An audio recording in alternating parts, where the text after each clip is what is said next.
Well, two big names in the NFC East want out with 1 month to go before the season. Micah Parsons requesting out of Dallas, Terry McLaurin requesting out of D.C. Both want big new contracts that their respective teams have not given them, at least not yet. Let's get a former GM and VP in here to get his take. Rand Carthon is joining us here on CBS Sports HQ. Rand, I want you to take us inside front offices right now for the Commanders and the Cowboys. I know you can't pretend to be Jerry Jones, but what's going on right now when you have these critical components of your team who are demanding a trade? Well, it's something that that Ryan Wilson and I talked about today on our podcast with the first pick. Jerry's the consummate businessman, and he's the guy that's basically invented the business of football. So I'd say if you were speaking from the Cowboys side, this is just business as usual. These things drag out over there and at the Star, and it takes time. And if you're on the other side, if you're in Washington at the Commanders, and me having worked with Adam Peters, I know Adam is trying to get this deal done, and he's doing everything in his power to get a guy like Terry McLaurin done, because the truth of the matter is this guy's the consummate pro, and he's been a consistent guy for you throughout this, the tumultuous times that the Washington Commanders have gone through. So I'm pretty sure they want to get this done. Rand, what are the chances that either one of these guys get traded? Zero. I don't see it happening. I'll be honest with you. This was something I was thinking about earlier. Now in today's game, the trade request as well as the social media scrub, this is all a part of these guys' negotiation tactics at this point. So both of these guys are in camp, and to me, if a guy truly doesn't want to be there anymore, then they're not going to show up. They'll take the fine and deal with it. But both of these guys are in camp. They're around their teammates. I don't think they really want to go anywhere. All right, well, let's have a little fun. Maybe somebody offers something you just can't refuse. We'll play a little Who Says No. Rand is going to be the one saying no, I think. But Ryan Wilson is going to put together some trade proposals that make sense, at least to him or maybe on paper. Ryan is going to join us with 3 different trade scenarios for Micah Parsons, who has asked to be traded from the Dallas Cowboys. Where are you sending him in your first proposal, Ryan? Hey, Hassel, good to see you. Good to see you again, Rand. Yeah, this is quite the setup. Rand has made it clear that these trades aren't happening, so I'm the sacrificial lamb, producer Boney. Let's do this thing. First up, the Detroit Lions.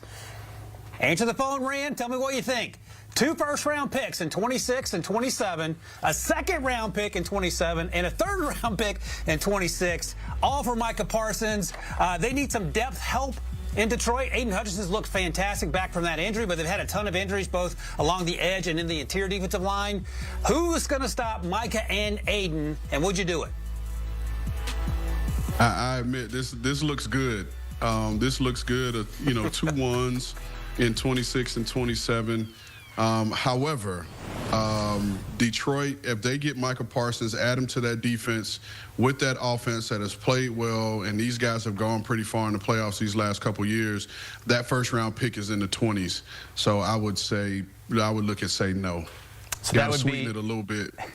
It would be really interesting to see him with Hutchinson. And I see what Ryan's doing here with his 3 different proposals. They're all to teams that are ready to win right now. But this next team isn't exactly teaming him up and making some kind of dream tag team on the defensive line. It's trying to get this team over the hump, and it's the Baltimore Ravens, Ryan. Yep, that's right, Hassel. And so, look, one NFC team in Detroit, maybe that's a stretch. Let's go to the AFC side of things here. The Baltimore Ravens, they do need some edge rush help. Yes, they drafted Mike Green. Odafe Oweh is in the last year of his rookie deal. They have David Ojabo, who they drafted in the second round, but he had that injury coming out of college. So 2 first-round picks, Rand, a second-round pick, and Odafe Oweh, who is an insane athlete from Penn State, but not quite the insane athlete of Micah Parsons. What do you think? That's a little easier no. Just because, I mean, like you said, Baltimore is an aging team, and they're just looking to get over the hump. But even if we took the 2 ones and the 2, and we took Odafe Oweh, we'll be right back down this road trying to negotiate and get another Penn State guy's deal done, which will probably take until this time next year. So it'll be a no for me here as well. What would you need? What would need to be added to this specific trade? 2 more first-rounders? Would that do it for you? I mean, 2 more first-rounders, then, yeah, I would trust our ability to draft and find the next Micah Parsons. But like I said, for me, I mean, I love good movies, and like my man Vito Corleone said, you got to make me an offer I can't refuse. Well, he's got one more offer for you, and it's from the Kansas City Chiefs. And as wild as it is, some trade packages have included Chris Jones here. Ryan, what do you think? Yeah, so look, we're giving you a player back, obviously a little bit older than 25-year-old Micah Parsons, but we have a 2026 first-rounder from the Chiefs. Again, that'll probably be a low pick. A 2027 first-rounder, probably a low pick. But you also get Chris Jones, who's going to come in right away and solidify the middle of that defense. And you just, fingers crossed, hope Donovan Ezeraku is as better than advertised as their second-round pick as an edge rusher out of BC. Yeah, now this one is a little intriguing just because of the nature of Chris Jones, because you think about his age, and that is what it is. Father Time's undefeated in this league, and in life, we all know that. However, Chris Jones is a good locker room guy, so you have to consider it there. But like you talked about, we're looking at the 2026 pick alone is going to be in the late 20s, and it'll be hard for us to find and stockpile a player. So another reason for me to say no and for me to tell the Cowboys fans and those people in the front office, get this deal done, get Micah Parsons his money, get him back in camp, and let's just roll. All right, no from Rand for the proposed Micah Parsons deals.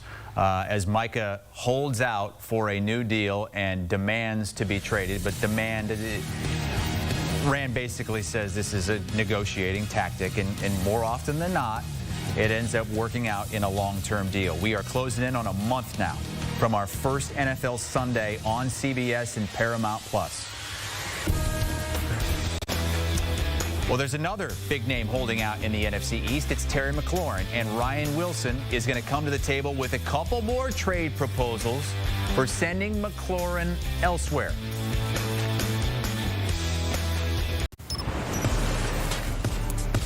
Well, Terry McLaurin and the Commanders still at an impasse with the season a month away. He wants to be paid like a top 5 wide receiver, but the team doesn't want to pay him that kind of money.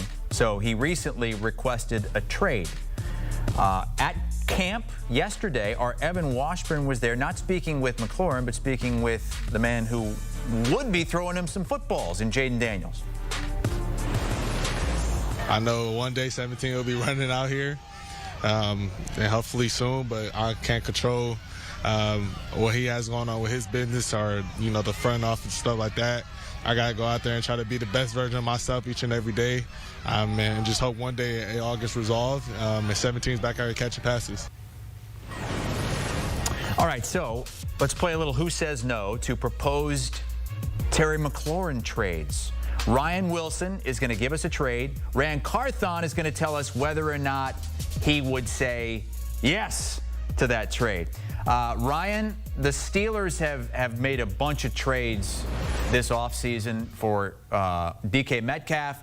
Then they traded away George Pickens at that wide receiver position. Give us your Steelers trade proposal for McLaurin.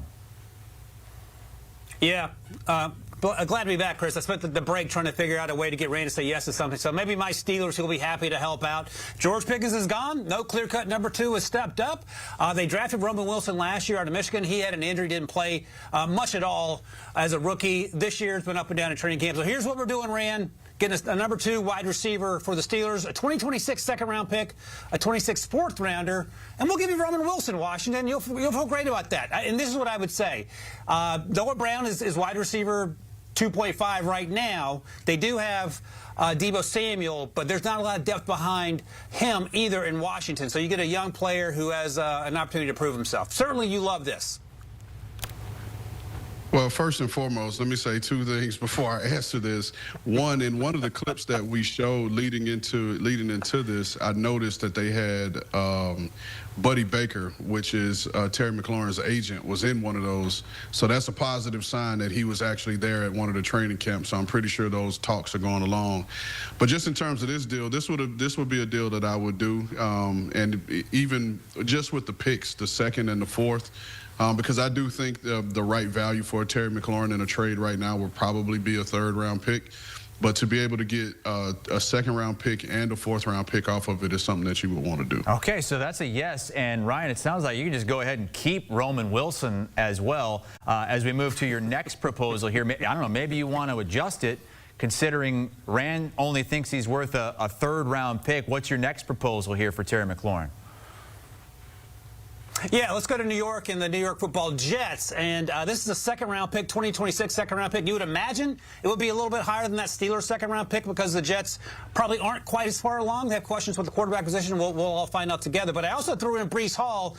And the counter for that, if you're Adam Peters, Rand, could be, well, we got a pretty deep running back room in Washington. Maybe we don't need him, and you know, you can keep him, or maybe you bring him along and then have to give him a new deal at some point soon, and perhaps trade some of those other assets in the running back room. So Terry McLaurin certainly helped Garrett Wilson and Justin Fields because there is no clear-cut wide receiver to New York. 2026 second-rounder, Breece Hall, what do you think?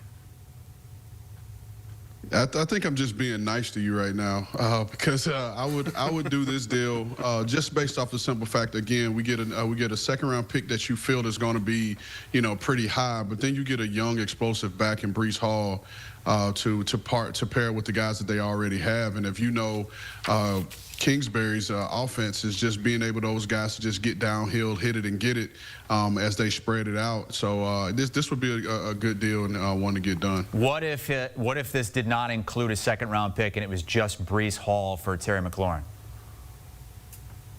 I'd say no, just because of the simple fact of Breece Hall is a guy you hadn't had in your building, and Terry McLaurin is such a glue guy and such a foundational piece for, you know, all the inconsistencies they've had in that organization, and he's just been a steady person. And you won't want to put all that on just a single player, so I would say no if it was just Breece Hall. Okay, so that was interesting. You had 3 Micah Parsons trades. Rand said no to all 3 of those. You had 2 Terry McLaurin trades. He said yes to both of those, but as we may have heard 15 minutes ago, Rand says 0% chance either one of those guys are getting traded a month to the season. Rand, Ryan, thank you so much. Hear those guys on the podcast called With the First Pick, and they discuss these very situations going on in training camp right now and the nuances of everything with these players wanting more money and then demanding trades. Rand has been a GM. He's been a VP.